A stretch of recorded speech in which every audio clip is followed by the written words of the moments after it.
Hi there, Neal Batra from the floor at CES 2026 in Las Vegas. I'm with Andy Davis. Last part of our series here, another nugget, Andy, that we're sort of picking up on the floor is lots of data and information spinning off of these devices.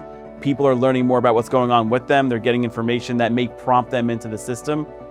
Big question is, you're getting all these prompts and nudges.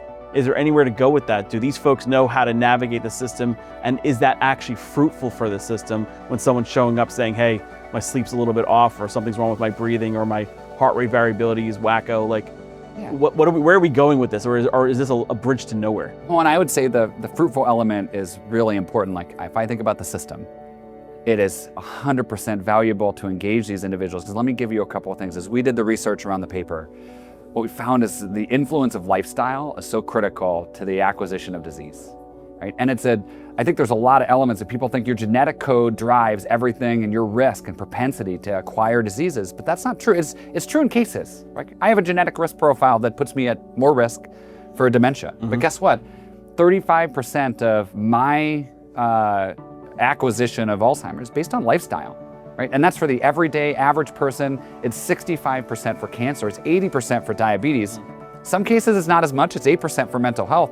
But what that means is there's a tremendous value in the system for us to find ways to engage these members, because if I can't engage them around what they eat, what they do, how they sleep, which are critical. If you talk to any doctor in the world, they're gonna tell you eat better, sleep well, and get physical activity.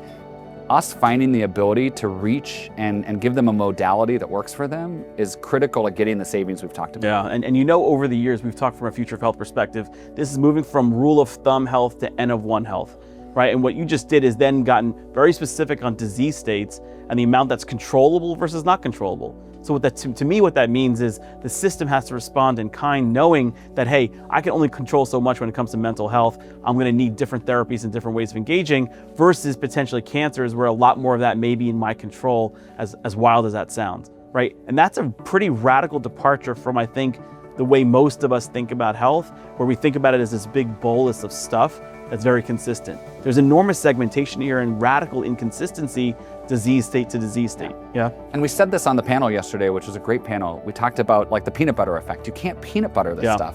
You have to get hyper segmented, and you have to meet people with where they're at. Yeah. Like an individual moment that matters and that's valued and priced right. And so I think that we're seeing a little bit of that on the floor, and we continue to see the acceleration of that based on everything that we see within CES. Yeah, I love it. So really parting shot here from Vegas, CES 2026 is don't fall into the trap of peanut buttering and sort of talking about things in one big mass. If it's rule of thumb guidance, you probably want to pull that thing apart and get into segmentation, and that'll be a way forward to think about innovative and creative ways to navigate the future of health and what's coming. So I want to thank you all for tuning in. We're thrilled to have another year under our belt. Year 4 of us doing this series. It's always a pleasure, Andy. Thank you. And we'll see you in 2027 from CES. Thank you so much.